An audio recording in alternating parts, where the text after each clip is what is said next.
Ibig sabihin, hindi ikaw nag-check nitong no na tinanong sa'yo, have you ever been separated from... Yes, Your Honor. Hindi ikaw nag-check Hindi na po, no? Your Honor. Eh, Hindi po, Your sinungaling Honor. talaga ito. Kaya nga, Your Honor. Mr. Chair, sandali Mr. lang. Chairman. Mr. Chair, tinanong ko kanina kung pirma niya ito.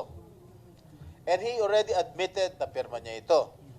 Tinanong ko rin kung handwriting na ito. First question, kanina tinanong, is this your handwriting? Sabi niya, hindi niya maalala. Nung present ko ulit yung kanyang, itong PDF sa kanya, pinag-aralan niya, inamin niya na handwriting na raw niya.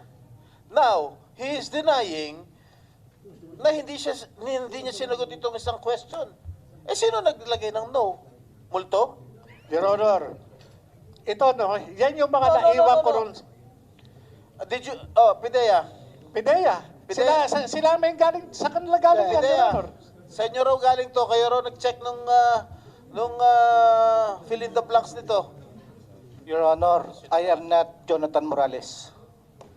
Pidea is not Jonathan Morales. Mr. Chair. Mr. Chair. Yes, go ahead. I move that he be cited in contempt. There's a motion. For continuously lying before this committee. There's a motion from Senator Jingo Estrada that the resource person is cited in contempt. Any objection?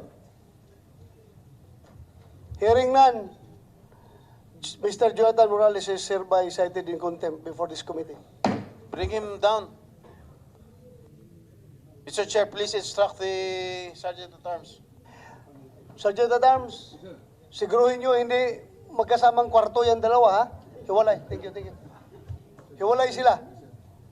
I just want to be fair in this committee.